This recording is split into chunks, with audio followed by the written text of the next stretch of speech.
Assalamualaikum warahmatullahi wabarakatuh. Ini informasi buat siswa kelas 12 TBSM di SMK PAB 1 Helvetia. Ini terkait informasi pelaksanaan UKK atau uji kompetensi keahlian teknik dan bisnis sepeda motor Honda. Pada video kali ini saya akan menjelaskan terkait pelaksanaan uji kompetensi yang akan dilaksanakan di SMK PAB 1 Helvetia. Di sini terdapat 6 unit sepeda motor yang akan kita kerjakan dalam proses pelaksanaan uji kompetensi pada tahun ini. Paket sol yang kita pilih adalah paket 1 modifikasi, yakni paket perawatan berkala yang telah kita modifikasi dan kita kembangkan sesuai dengan kebutuhan bengkel resmi Honda. Unit pertama yang akan kita kerjakan adalah unit CB150R. Yang kedua ada Vario 150. Lanjut ada Vario 110 injeksi. Lanjutkan ada Beat VJM FI. Kemudian ada Vario 125 dan yang terakhir di sini ada Honda Blade. Pada unit CB150R adalah pun kompetensi atau pekerjaan yang harus kita kerjakan adalah sebagai berikut. Yang pertama yakni menyetel rantai roda. Kemudian memeriksa tekanan angin ban. Dilanjutkan memeriksa atau mengganti sok belakang. Nah, pada pemeriksaan sok belakang nanti kita cukup memeriksa kondisi sok belakang beserta link-linknya apakah ada yang goyang. Kemudian di sini ada memeriksa atau mengganti oli sok depan. Nah, untuk di unit ini kita akan lakukan nanti adalah pemeriksaan kondisi sok depannya dan dilanjutkan penggantian oli sok ya, namun bukan pada sok sepeda motor ini secara langsung, namun kita lakukan pada unit sok nanti yang sudah terpisah. Selanjutnya memeriksa sistem kemudi.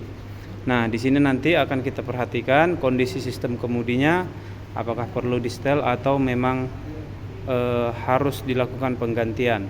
Jadi pada prinsipnya nanti hanya sebatas pemeriksaan sistem kemudi. Kemudian selanjutnya kita akan memeriksa ataupun mengencangkan baut dan mur rangka ya. Jadi di sini ada pengencangan mur swing arm, mur roda depan dan mur roda belakang. Nah, di sini nanti pada bagian swing armnya murnya akan kita kencangkan sesuai dengan torsinya.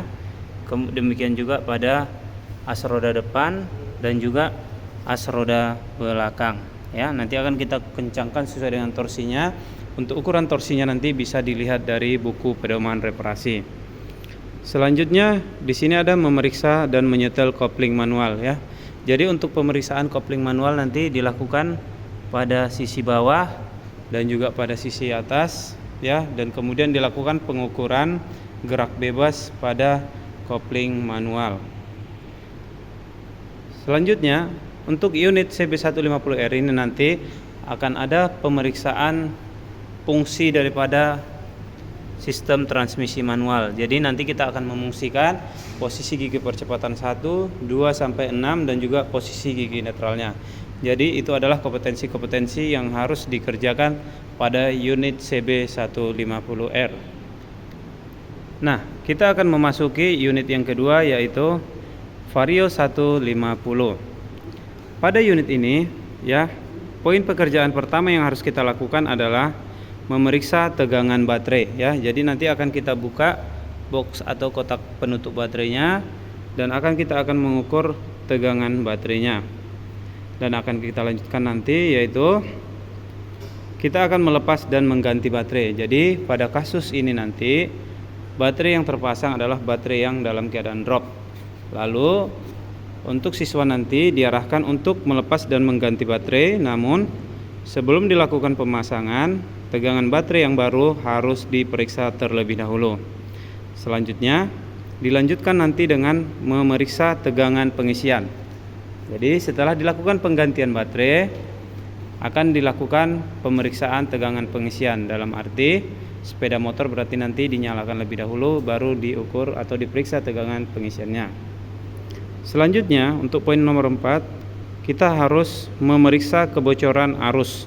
Ya, jadi pada sistem kelistrikan sepeda motor ini nantinya akan kita periksa kebocoran arusnya dengan cara melepas negatif baterainya dan melakukan pengukuran berapa arus yang mengalir saat kunci kontak dalam keadaan off. Selanjutnya, poin kelima, memeriksa sekring yang putus. Jadi pada kasus yang akan kita buat nanti pada unit vario ini adalah salah satu sekring ada yang putus. Ya, jadi nanti akan dilakukan pemeriksaan sekring apa yang putus dan berapa ampere sekring yang putus tersebut. Selanjutnya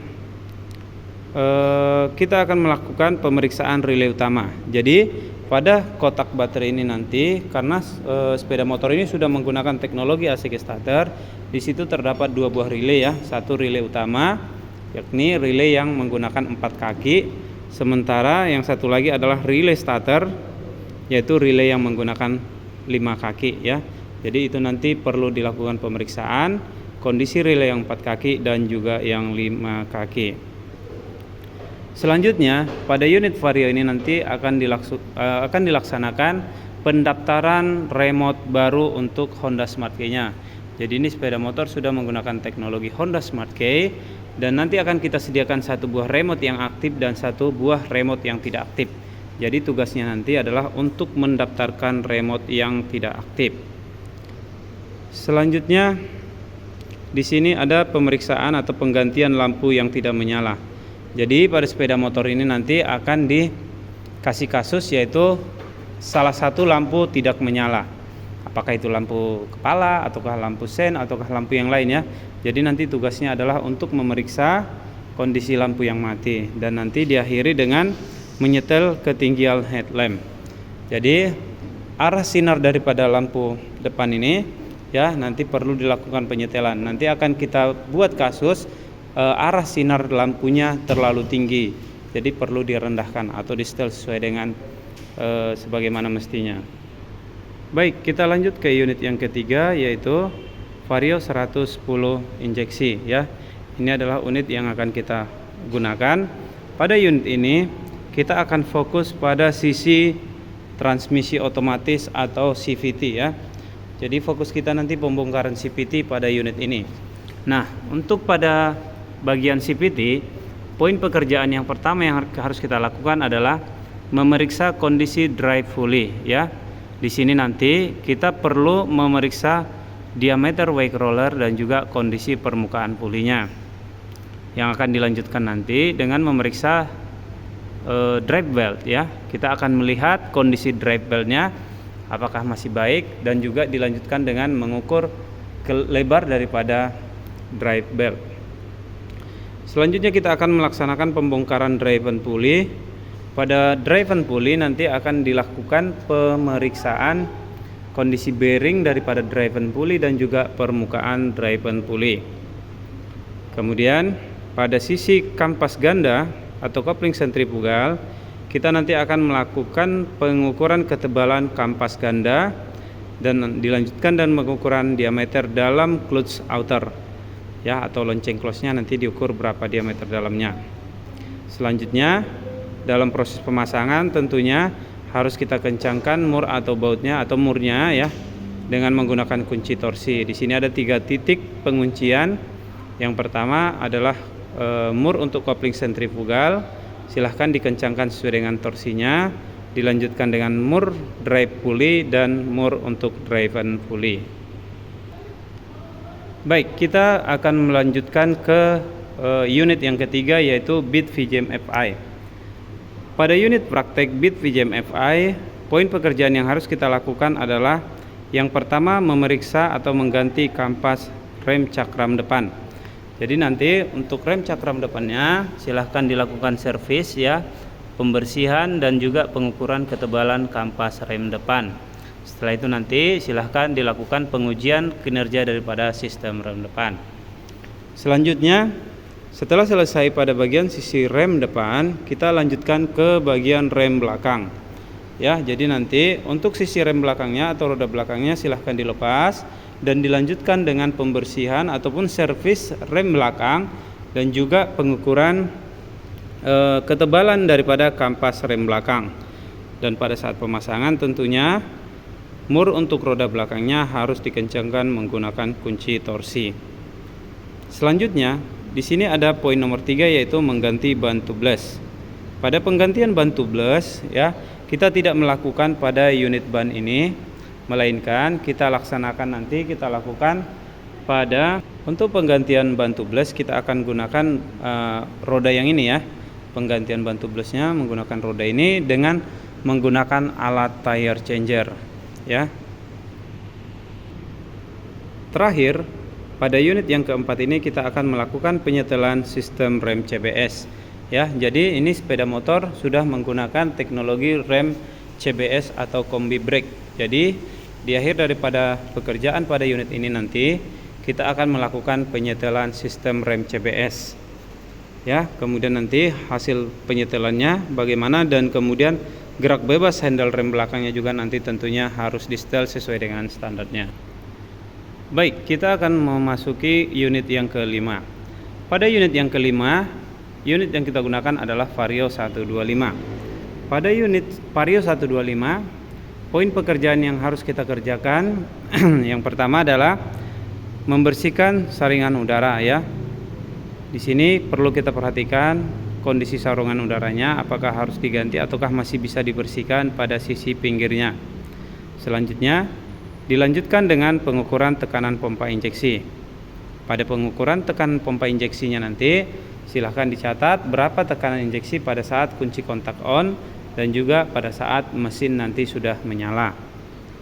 Selanjutnya pada poin nomor 3, pada sepeda motor ini nantinya akan dibuat kasus sensor ada yang rusak ataupun soket sensor akan dilepas sehingga akan terjadi atau akan memunculkan kode kedipan pada lampu mil. Jadi silahkan nanti dibaca jumlah kedipannya berapa dan kemudian disimpulkan komponen apa yang rusak. Setelah disimpulkan komponen apa yang rusak, maka selanjutnya dilakukan perbaikan.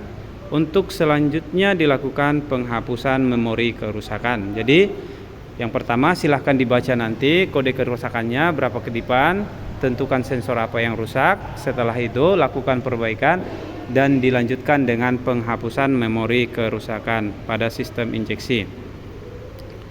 Setelah itu nanti kita akan melakukan proses reset sensor TP atau inisialisasi ECM ya. Jadi setelah penghapusan memori kerusakan silahkan lakukan reset ECM atau reset sensor TP.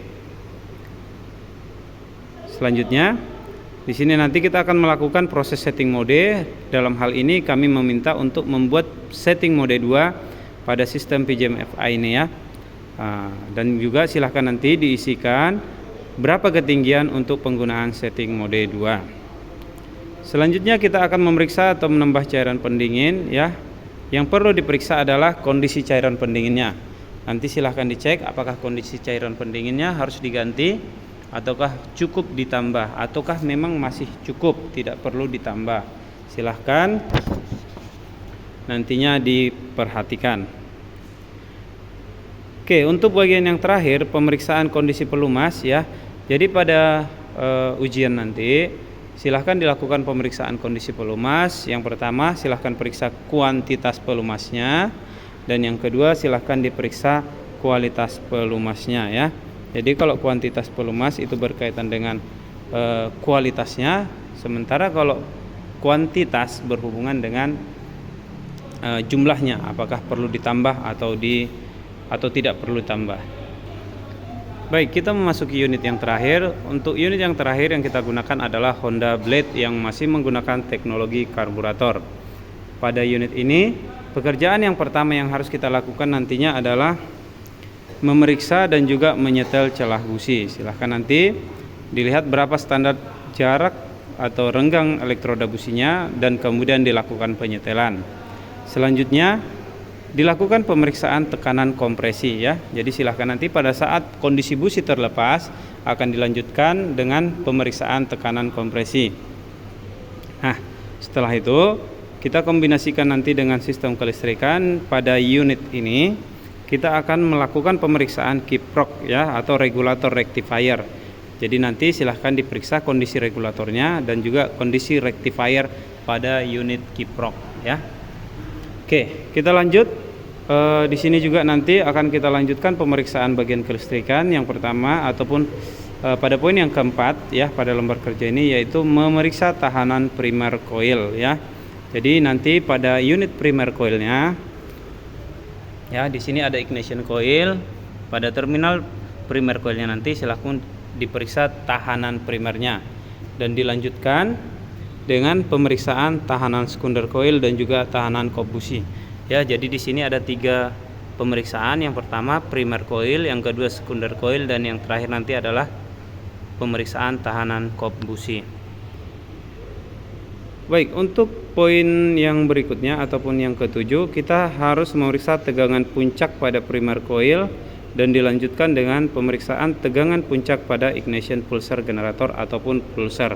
Jadi nanti silahkan setelah diperiksa tahanan primer coil, sekunder coil, dan juga kop busi, dilanjutkan dengan pemeriksaan tegangan puncak menggunakan peak voltage adaptor ya. Tegangan puncak yang terdapat pada primer coil dan juga nanti pada ignition pulser generator ataupun pulser ya. Silahkan nanti dilihat kabel yang berwarna apa, kabel pulsernya, dan diperiksa tegangan puncaknya. Selanjutnya pada unit ini juga nanti kita akan melakukan penyetelan celah katup ya.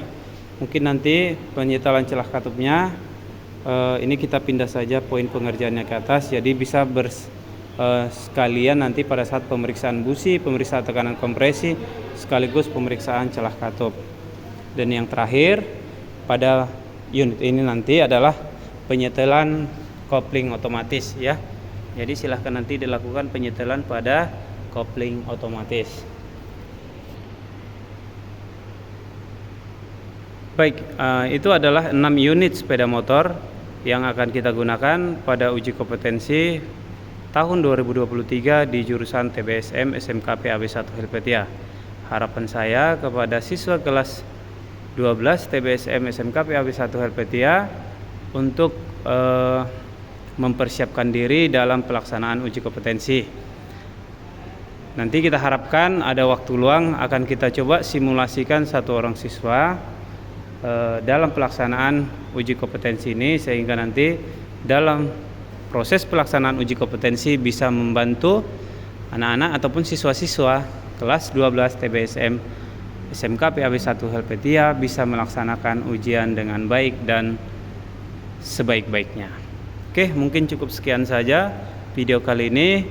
Kita nantikan video berikutnya, yaitu terkait proses pelaksanaan pekerjaan di masing-masing unit praktek yang akan kita laksanakan pada uji kompetensi kali ini. Oke, cukup sekian aja. Sampai ketemu lagi pada video berikutnya.